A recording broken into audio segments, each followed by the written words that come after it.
Nama Om Vishnu Padaya Krishna Prishthaya Bhutale Srimate Bhakti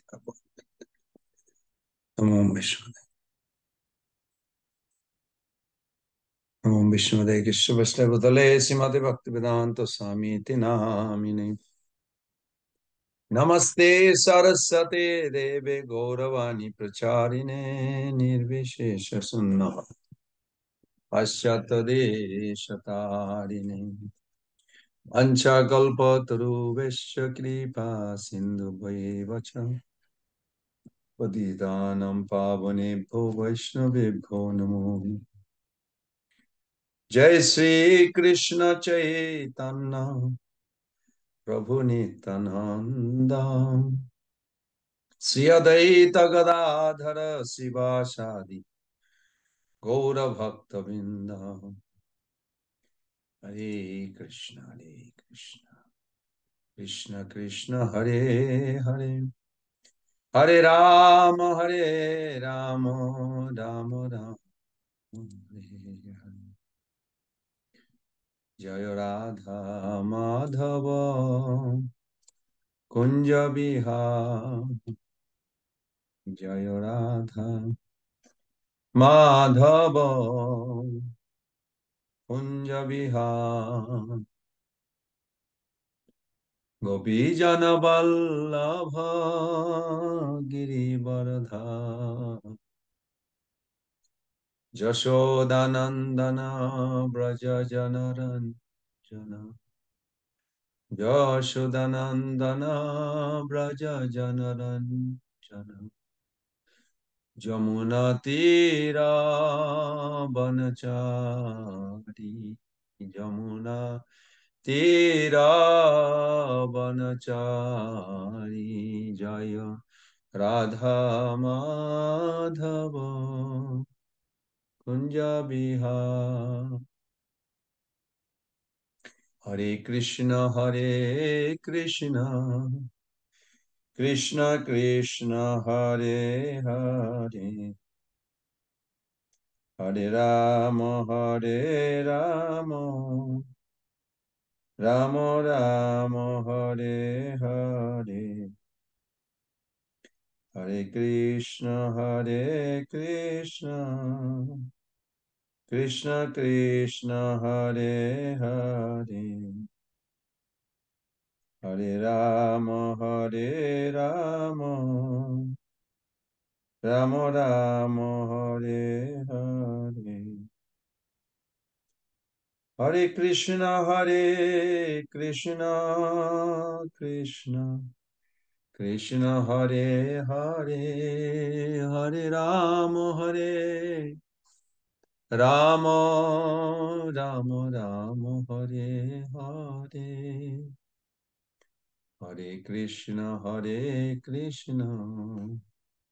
Krishna Krishna Hare Hare Hare Rama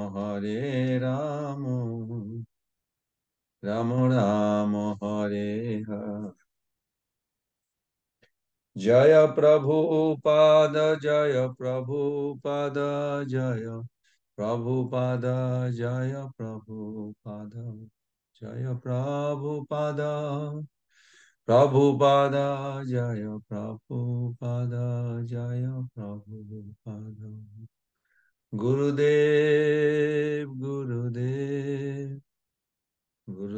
Jaya Jaya Nitai Gaur Haribol Haribol Haribol Nitai Gaur Haribol. Hare Krishna, dear Prabhus and Mothers. Thank you for joining this session of Bhagavad Gita. Nice to see all of you. So we are beginning from where we left last time. That was a few weeks back because we had some other program on this day, Wednesday. But we'll continue Bhagavad Gita. So let us refresh where we left out. This chapter 9, Bhagavad Gita, Begin with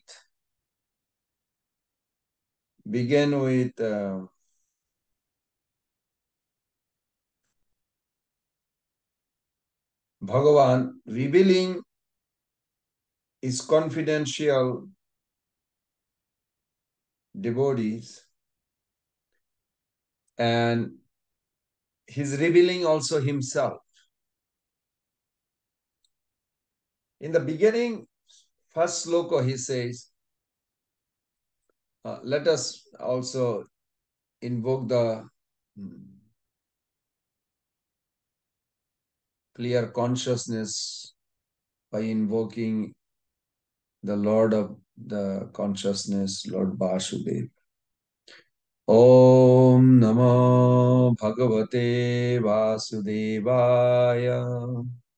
Om Namo Bhagavate Vasudevaya. Om Namo Bhagavate Vasudevaya. Narayanam Namaskritam Naranchaiva Narottamam Devim Saraswatim Vyasam Tato Jayam Dhirai. Nashtaprayeshu abhadreshu nityam bhagavata sevaya bhagavati uttama sloke bhaktir bhavati naistaki. Nama Om Vishnu Padaya Krishna Prasthaya Bhutale Simate Bhakti Vedanta Swami Niti Namine. Namaste Saraswati Deve Gauravani Pracharini Nirvishesha Sunnavadi Paschata Deshatarine. Mancha kalpa taruvesha kripa sindhavaya cha patitanam pavanebhyo vaishnavebhyo namo. Jai Sri Krishna Chaitanya Prabhu Nityananda Shri Advaita Gadadhara Sivasadi Gaura Bhaktavinda. Hare Krishna Krishna Krishna Hare Hare Hare Rama Rama Hare Hare. Hare Krishna Krishna Krishna Hare Hare Hare Rama Rama Hare Hare.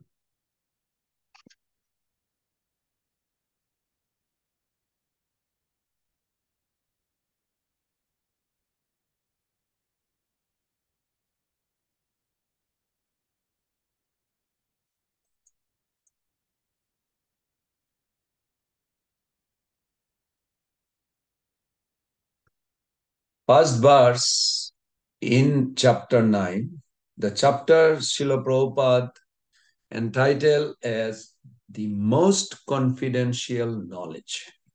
The most confidential knowledge. And the first verse began with Sri Bhagavan Uvacha. Bhagavan himself is revealing this. Bhagavan said, iti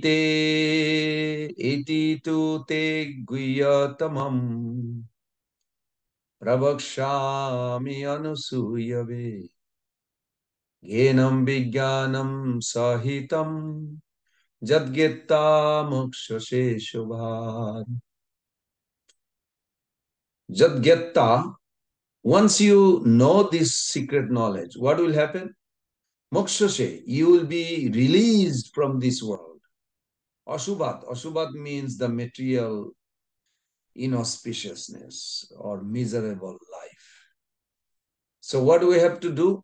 Iti tu te guyatamam. Srila Prabhupada translate, my dear Arjuna, Supreme Personality of Godhead says, because you are never envious of me, I shall impart to you this most confidential knowledge and realization. So he will not only reveal the knowledge, he will also allow us to have that realization.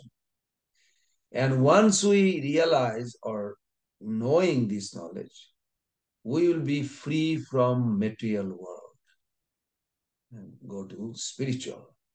Beautiful. So far we went up to 26 text. 1, 2, 3. 1, 2, 3.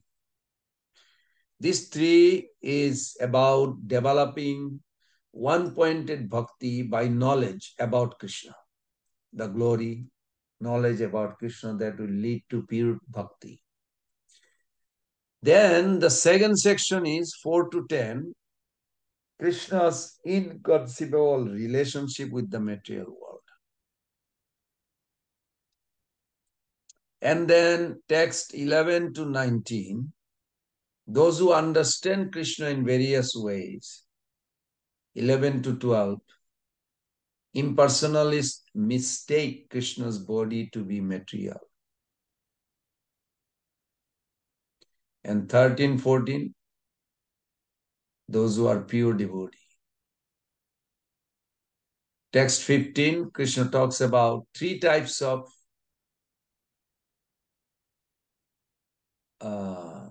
worshipper. Generally, we don't consider them in a devotional path so much. One is aham graha upasana, who thinks, I am God, I am worshipping now to God to become God. Then second group is prati ko upasana, and third is vishwarupa upasana. Then text 16 to 19 is vishwarupa upasana details given.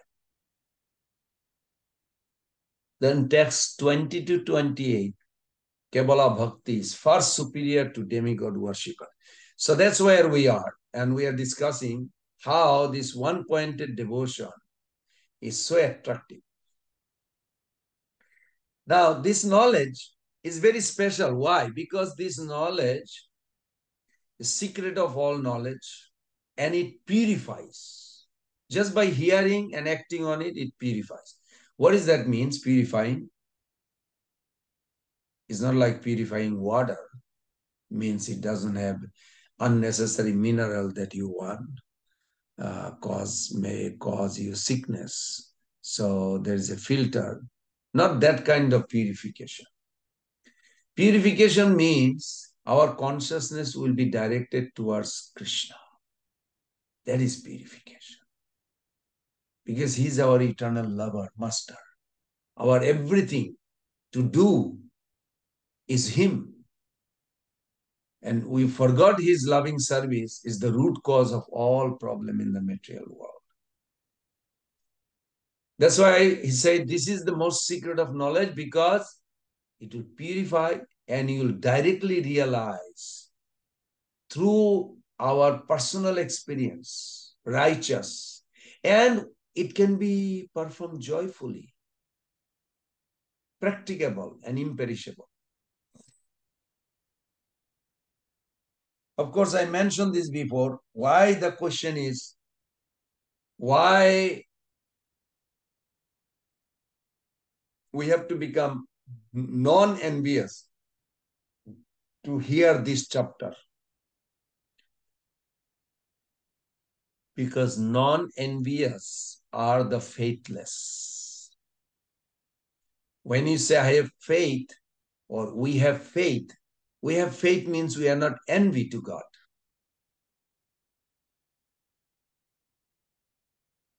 What is envy to God? We did discuss that. There are 10 types of enviousness. So then question was asked by Arjuna, what is this knowledge that you will be imparting? It is confidential, it will purify, but what is it? The substance. The substance he wants to know. Krishna says, it is the knowledge about my mysterious relationship with this world. The whole world is pervaded by me in my unmanifest form. And all beings abide in me, yet I do not abide in them. It's very mystery. But what is that mysterious or mysterious about this relationship? Then Krishna further explained on the text 4, if you read when you have time. I'm just paraphrasing our discussion. Because simultaneously all beings don't abide in me. Though they rest in me, they don't burden me. Pashyame Jogamashwaram. Pashyame Jogamashwaram means, behold my mystic opulence. Although all beings are sustained by me and contained within me, I'm not contained in them. I exist beyond them as their source.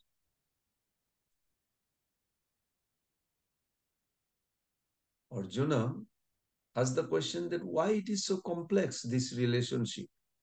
Can we give an example like we can understand?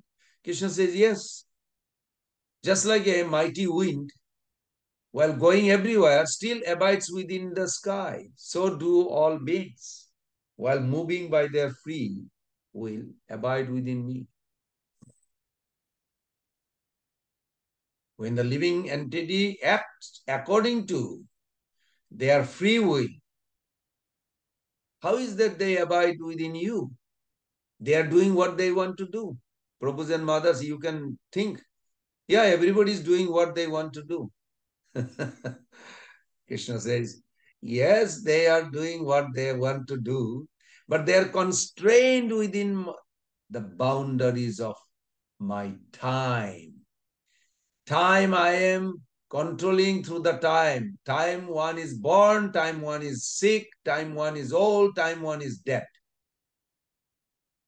So they are bound by that. Even though they are doing what they want to do, but they are controlled by my time.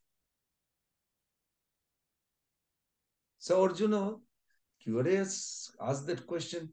Isn't that cycle of birth, death, old age, disease, unmanifestation, manifestation, it's just the material nature is doing it, isn't it? Krishna says, yes, but material nature belongs to me. Belongs to me is not like a material nature has any separate interest or freedom. It's like I'm holding a stick and killing a snake. It's not that stick is killing only. It is me holding the stick and the desire I have to kill the snake. Did stick kill the snake or I kill the snake? Well, combination like that. Material nature, yes, material nature is doing this, but material nature is under my control doing it. Arjuna asked that question. Since you send the living being into this world of suffering, aren't you responsible, implicated by karma? Krishna replied, this action never bind me, Arjuna, because I am seated as if neutral. I am unattached to this action. Namam karmane lippanti no me karma phale spriha. Iti jo mam abhijanati karma vinashapaddate. If you understand that God, Krishna never commit any karma, he doesn't have a separate interest on it, then you will be also free. That's how Krishna says, I am free. I'm not bound by any of this.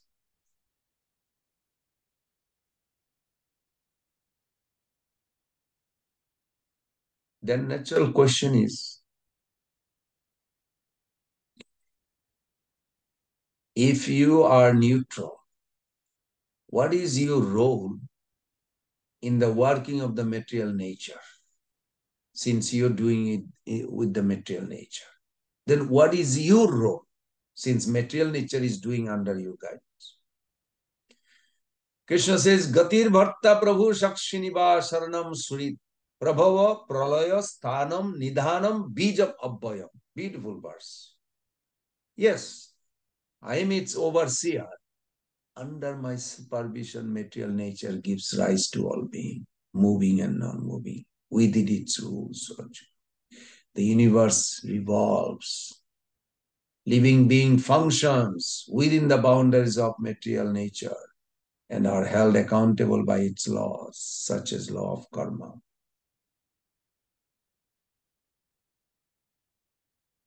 A natural question may arise. Since Krishna is neutral, he's overseer, why doesn't every human in America, all over the world, understand Krishna's position? Then Krishna answered, yes, they can understand, But because they are bewildered, they are deluded, they despise, deride me. When I appear in this world, they think I'm another living being, another human being. They do not know my higher nature as the Supreme Lord of all that exist. So what is their faith? Well, their hopes, their actions, their knowledge are all futile, Arjuna, because their consciousness is misdirected. They end up abiding in fiendish, demoniac nature. Arjuna inquired, can you give little more clear characteristics of those who don't understand your divine position when you come? Then Krishna says, their demoniac nature, but then Arjuna first he asks, is there some soul who understand you, who you are, as you are, when you appear? Krishna says, yes. They are called my devotee. They are great soul. They abide in my divine nature. They worship me single-mindedly, knowing me as the imperishable source of all living being.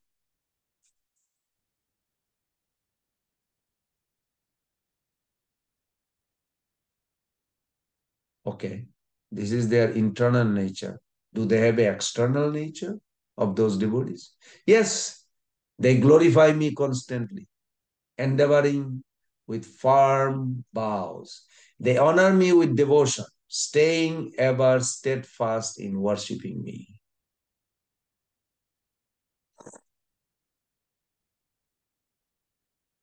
Arjuna very intelligently asks, inquired, between those two who don't accept you when you appear, they think you are ordinary being, they don't accept you as a supreme being, versus those who worship you, glorify you, love you. Is there any other group beside these two, devotee and demon? Krishna says, yes, there are some group in between. They are those who try to gain knowledge by performing sacrifice. They arrive at three conception of divine. What is divine? As the oneness of all existence. Ekattena prithakattena bodha vishwatamukam. 15 verse. Beautiful. Krishna explained. But Krishna considered them also worshipper, worshipping him. So merciful, Lord.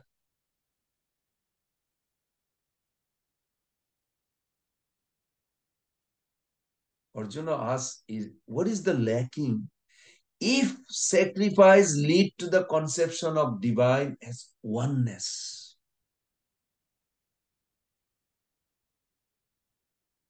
Krishna replied, those who performing such sacrifice don't know that oneness that underlies and unites all aspect of the sacrificial ceremony is me. I am the ritual. I am the sacrifice. I am the offering. I am the healing arts. I am the sacred chant. I am the clarified butter. I am the fire. And I am pouring out of the oblation.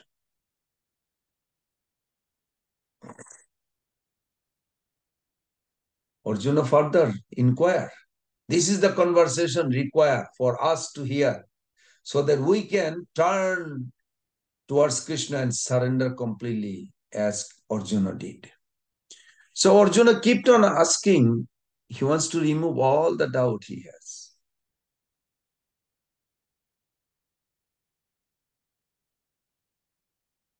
Does your unifying oneness extend beyond the sacrificial ceremony?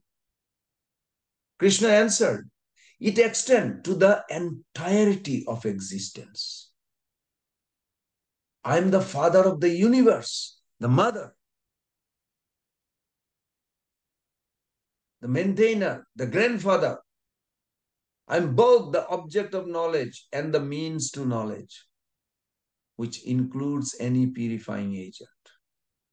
The sacred syllable Om, the Rik, Sam, Jajur, Vedas, all.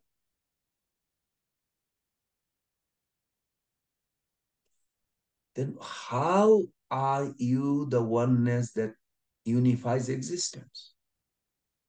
That's where the verse that I mentioned. Gatir Bharta Prabhu Shakshinivat Saranam Suri. Prabhava Pralaya Sthanam Nidanam Bijam Abhaya. Krishna says, I'm the goal, Gati. I'm the sustainer, Bharta. I'm the master, Prabhu. I'm the witness, Surid. Shakshi. The abode, the refuge, most dear friend. Indeed, I am the creation.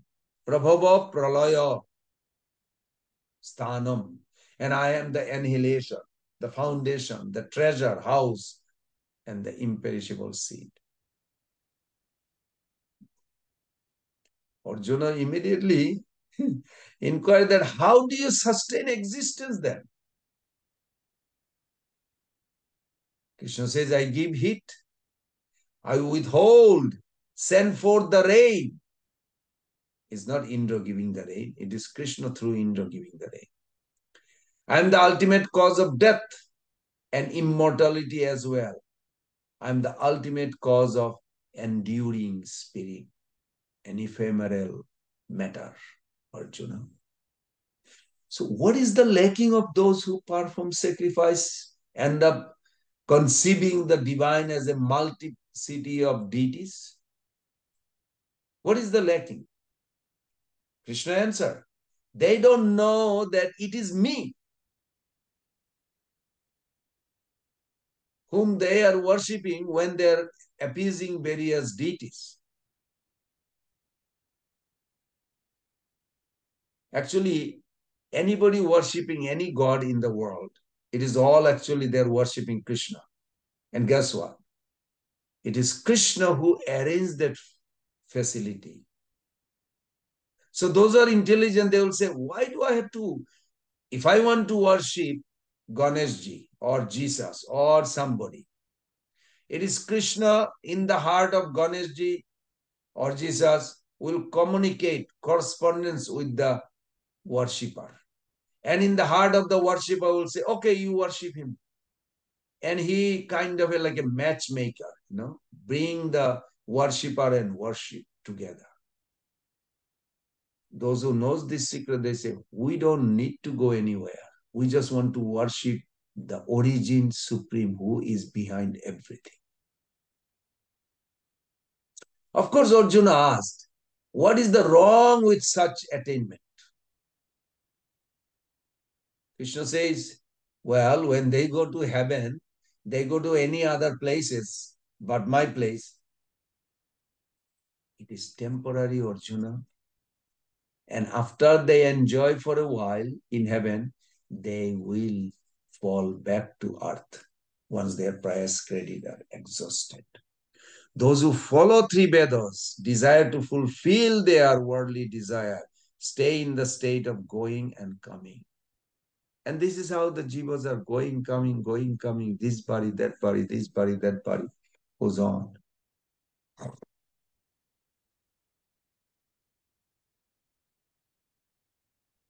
Then how can they attain something more enduring?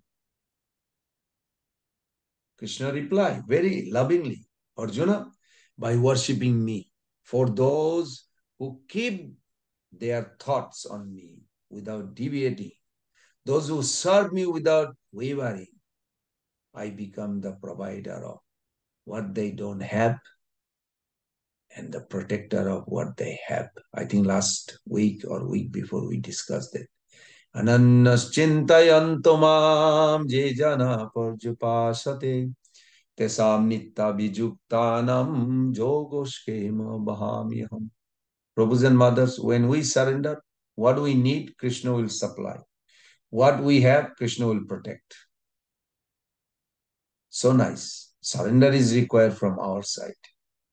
Surrender is not a word, is actually action also. Intention, action, absorption, all together. Surrender means constantly I have to think, am I here to please the Lord? Surrender is not a word, one time raising hand and hey, there you go. I did surrender and now I do whatever I want. That's not surrender. Surrender means you mold your life to please the Lord. Arjuna asked the question, when you are the source of everything, including all the demigods, all other gods, is their worship entirely disconnect from you? Very nice question for everybody. Krishna says, people who faithfully worship the gods also worship me, Arjuna, but they do so in ignorance. What are they ignorant of? My supreme position? If your mother send you a check, some money you desperately need, and you just giving a hug to the mailman, thank you for bringing the money. It was the greatest favor you did in my life. And you forgot to call your mother who sent the check. So who brought you the check? The mailman or your mother? Who brought you the money? It's a question of intelligence. Yeah, mailman did the job. Demigod are doing things. But mailman did not write the check. It is the mother who wrote the check. Mother should be given the credit, not the mailman only. I mean, you can appreciate the mailman bringing the letter, but mailman did not carry the value of the check. He's only mailman. So then Arjuna asks, what are they ignorant of? Then Krishna says, my supreme position. I am undoubtedly, like mother, she wrote the check. So Krishna says, I am undoubtedly the enjoyer. Ahami sarvajagyanam bhokta cha prabhureva cha.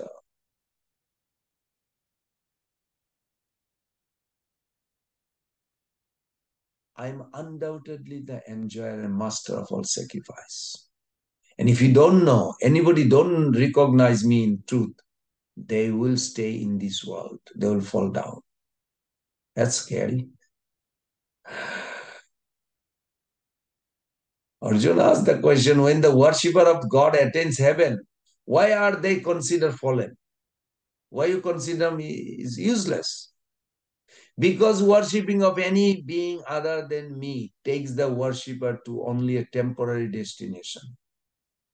When annihilation takes place, Prabhus and mothers, all those souls, millions that went to heaven, they go to church or temple just to go to heaven next life.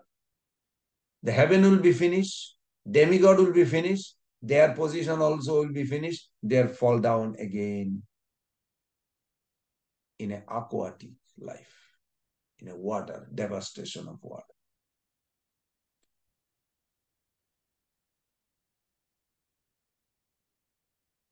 So then Arjuna asks, how can you be worshipped? This is where we begin. Very nice. I hope you all understood the conversation between Arjuna and Krishna.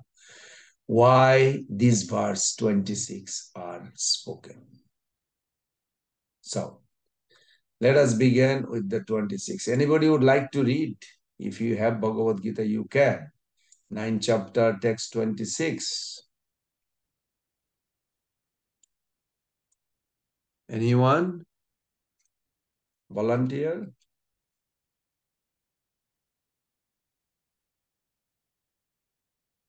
Come on here, Prabhu. You have time. Anybody would like I'll to? read it. Okay. Kevin, go for it. If one offers me with love and devotion a leaf, a flower, a fruit, or water, I will accept it. Purport of Srila Prabhupada. For the intelligent person, it is essential to be Krishna consciousness, engaged in the transcendental loving service of the Lord, in order to achieve the permanent bliss, ado, for eternal happiness. The process of achieving such marvelous result is very easy and can be attempted even by the poorest of the poor, without any kind of qualification. The only qualification required in this connection is to be pure devotee of the Lord. It does not matter what one is or where one is situated. The process is so easy that even a leaf or a little water or fruit can be offered to the Supreme Lord in genuine love, and the Lord will be pleased to accept it. No one, therefore, can be bared from Krishna consciousness because it is so easy and universal. Who is such a fool that he does not want to be Krishna consciousness by the simple method, and those attain the highest perfection of life, eternity, bliss, and knowledge. Krishna wants only loving service and nothing more. Krishna accepts even a little flower from his pure devotees. He does not want any kind of offering from a non devotee. He is not in the need of any from anyone because he is self sufficient, and yet he accepts the offering of his devotee in an exchange of love and affection. To develop Krishna consciousness is the highest perfection of life. Bhakti. It mentions twice in this verse in order to declare more emphasical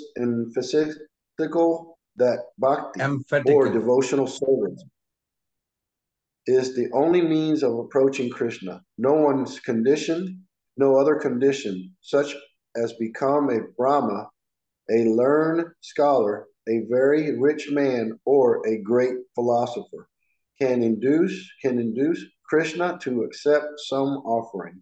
Without the basic principle bhakti, nothing can induce the Lord to agree to accept anything from anyone. Bhakti is never casual. The process is eternal.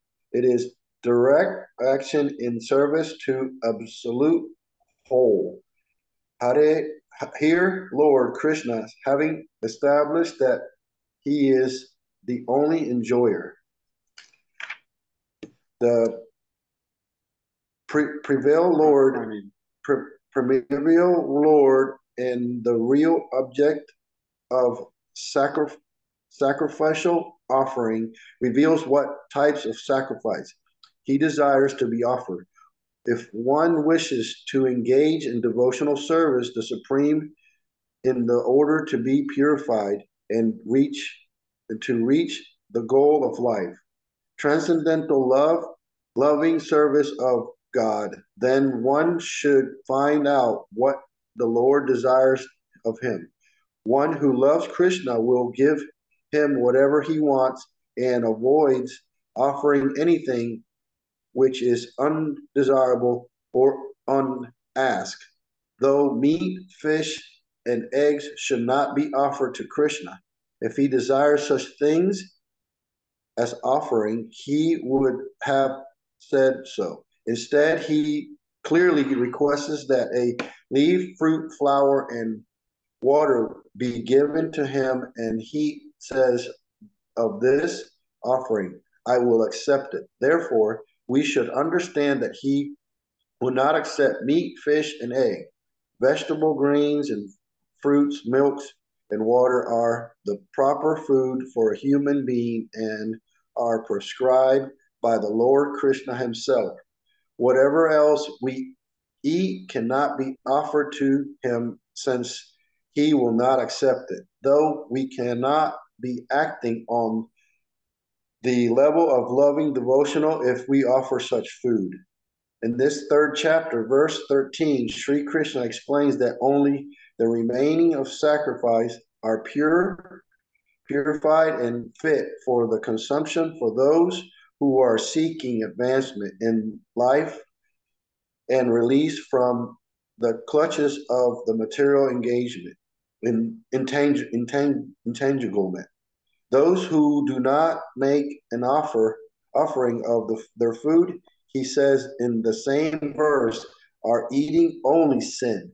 In other words, there is every mouthful is simply deepening their involvement in complexities of material nature, but preparing nice, simple vegetable dishes, offering to him before the pictures of deities of the Lord Krishna, and bowing down and praying for him to accept such humble offering enables one to advance steadiness in life, to purify the body and create fine brain tissue, which will lead to clear thinking. Above all, offerings should be made with an attitude of love. Krishna has no need for food since he's already possessed everything that be. Yet will be accepting offering of ones who desires to please him in that way. The importance of the element preparation in serving and in offering is to act with love for Krishna. The impersonalist philosopher who wishes to maintain that the absolute truth without sense cannot comprehend this verse of Bhagavad Gita. To them, it is either the metaphor or proof of the mundane character of Krishna, the speakers of the Bhagavad Gita, but the in actually Krishna, the Supreme Godhead, has sense, and it's stated that his senses are inchangeable. In other words, one sense can perform the function of any other. This is what it means to say that Krishna is absolute. The lacking sense, he could hardly be considered full and opulent.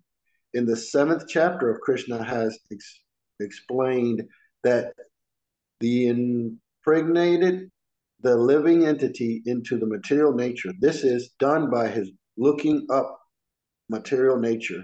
And so, in this instance, Krishna's hearing the devotee word of love and offering food stuff is should wholly identical with his eating and actually tasting. This point should be emphasized because his absolute position, his hearing is wholly identical with his eating and tasting. Only the devotee who accepts Krishna as his describe himself without interpretation can understand that the supreme absolute truth can eat food and enjoy it. Good. Thank you, Kevin. That was very nice. I was thinking, some people may say, hey, Prabhu, life is too short. Why bother with it? Why should we bother about taking care of the different aspect of health? People are dying every day. It's too short life. It's too much to think and handle. Well, in Sri Chaitanya Shikshamrita 2.1, I found a very interesting article Bhaktivinoda Thakur writes. If people do not follow these rules regarding health of body and mind, what kind of food they should eat, how they should offer the food, they cannot pass through life smoothly.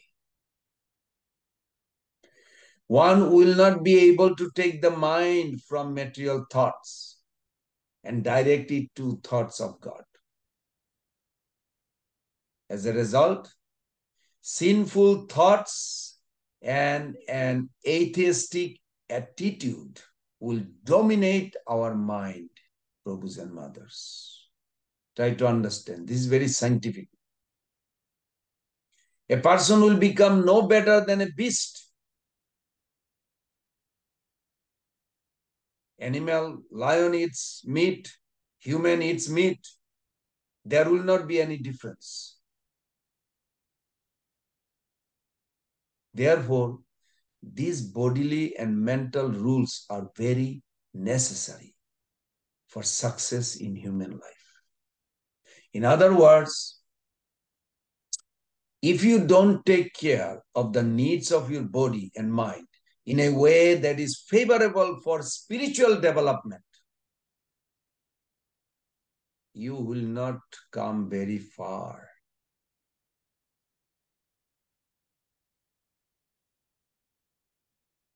What is destined, you will go through.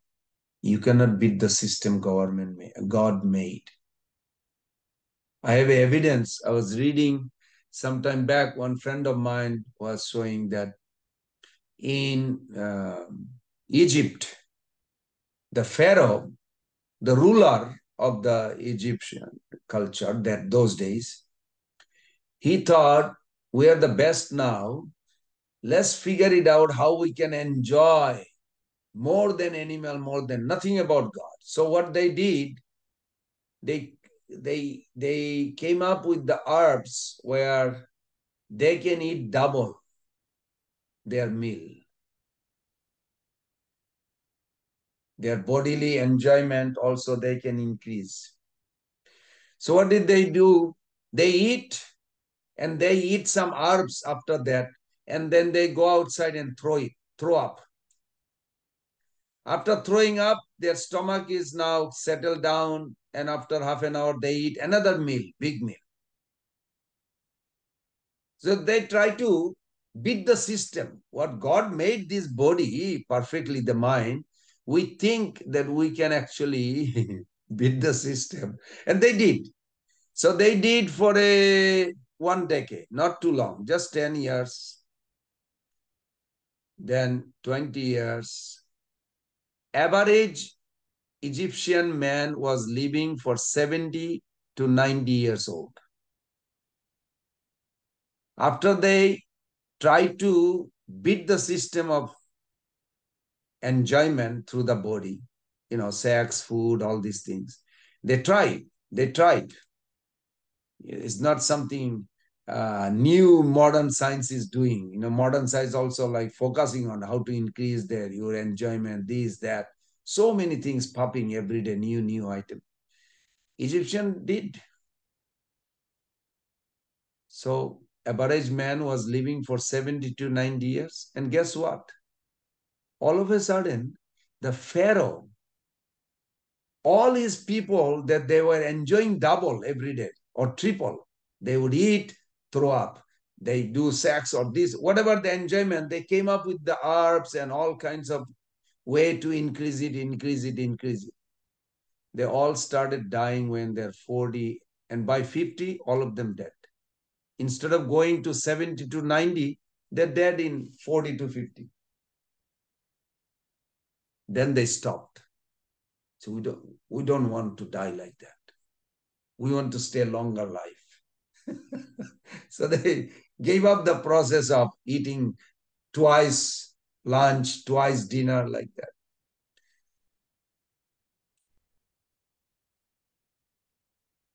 Our main purpose of human life is for practicing spirituality. We should never forget. If you compare life to a tree, just as tree needs to have a deep roots, a strong trunk, a flourishing crown, we all need to have roots in eternity. Human means we should think of God, which is eternal. A supportive lifestyle in which you can say physical, emotional, our social needs are met. And the fruits of contributing to the lives of others.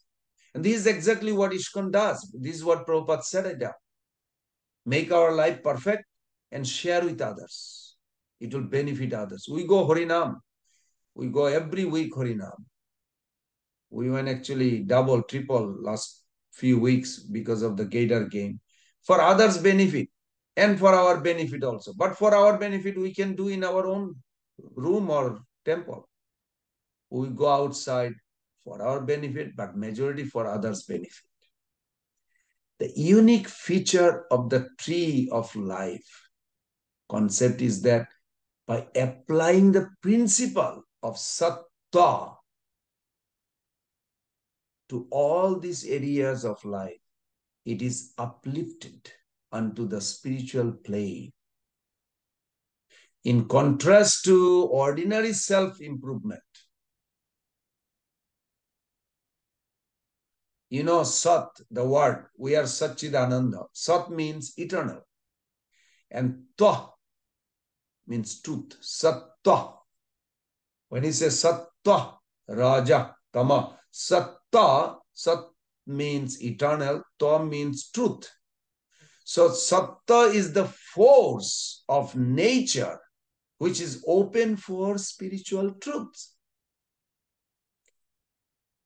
I'm sure you all heard the Prabhupada talks about sattvic life, sattik way. You can say sattvic or sattik. V is silence in Sanskrit and in English also. So sattik way, practicing the principles of the tree of life will be different from rajasic or tamasic self-improvement. In this way, the teachings of the tree of life open the doors of spiritual dimension. A guiding principle, you can say. You can strengthen your sattva, your existence, spiritual existence. How? The working of matter are orchestrated by three forces. Sattva, goodness, illumination; rajas, passion; and tamas, ignorance. Srimad Bhagavatam 1.2.24 teaches us that passion, rajas, is better than ignorance, tamas. But goodness, sattva, is the best. Because by goodness, one can come to realize the God, Krishna, the absolute truth. And Srila Prabhupada explains in the purport, I remember reading many times, it is further comprehended herein that one has to rise to the platform of the mode of goodness, sattva, so that one can be eligible for the devotional service of the Lord. In other words, having a strong sattva means having access to the God, Krishna, absolute truth. More we have sattva life, Prabhus and mothers, you will be able to think of Krishna.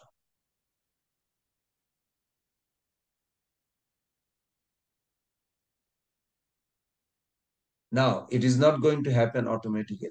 We have to constantly endeavor to rise to that platform of the mode of goodness so that we can be eligible for bhakti to Bhagavan. In other words, having a strong sattva means having access to the absolute truth.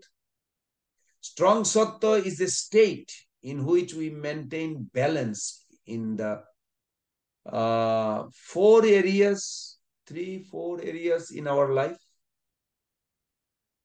The health of body and mind, contributing to the lives of others, nourishing our spirituality. It is a force that brings you inside. And Rajas is an energy that is directed to Amrit Bani. Training letter to retreat participant. A state of dominant tamas is a state of exertion, depression, and ensuring that brings you there the facilitate God realization. Many, many details of leading life of strong sattva are guided. I went to one seminar many years back, maybe 15 years back, about this sattvic lifestyle. It was organized by devotees. How we think in our thoughts, our food, our recreation, people, sattvic life. If we do that, we can strengthen the mood and the modes of goodness by cultivating of those things that already situated in goodness. And each of us will be eventually be able to remain sattvic even in the situation that would usually bring you out of your steadiness. On the other hand, if you are ruled by lower modes, rajas and tamas, you will feel anxious and downcast even when you are in a maybe paradisiacal surroundings. So in essence, it is not difficult to become sati. You need to learn. We need to learn which behavior is sati. Practice it. They're like adaptive, proactive, like this. Then what happened? Then the force of sattva will do everything for you. After some time, behaving in a way that allows sattva to unfold itself will become natural to you, habitual. You can go through life smoothly. You will be moved forward by an energy which brings you to happiness, composure, peace, and spiritual realization. And the last point, physical well-being. Much can be said about maintaining physical well-being. You might want to revisit this quality from Bhagavad Gita chapter 14, 17, 18. You can read. It's beautiful explanation. Krishna is so kind. We must regulate our body, physical exercise. I go on a japa walk every day inside the temple. Prabhupada did that. Every day he went out for walking. He said that. The benefits of physical exercise are usually very underrated. Exercise is not something that takes energy from you. It restores it to you. Exercise, actually, I see that. It restores it to you. By burning excessive fat, sugar in your blood system, physical exercise clears up your cardiovascular system and prevents cardiovascular disease such as heart attack. I saw in India people they sit in a gadi, they call gadi means a big sitting place. And they have a big, big belly and they have a heart attack. And they die early age. Hardly ever walk.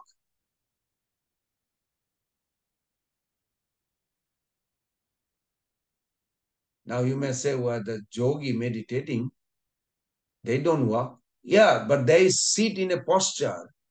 They don't just eat and just doing nonsense. They are focusing on God. So they don't gain fat like that.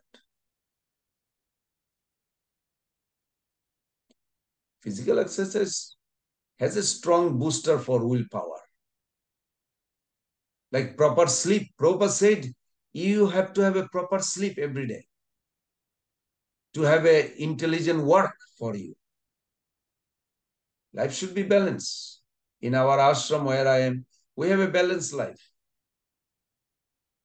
We try to sleep not too much, not too little, just enough.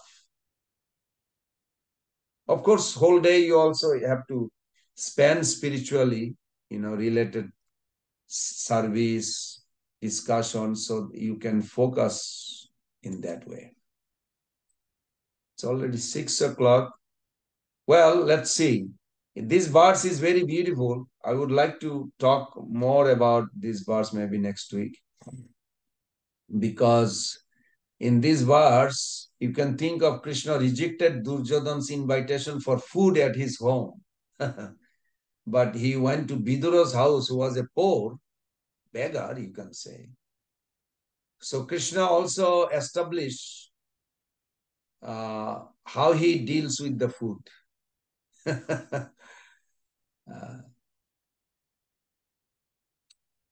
We see offering this verse, Patram Pushpam Phalam Tuyam.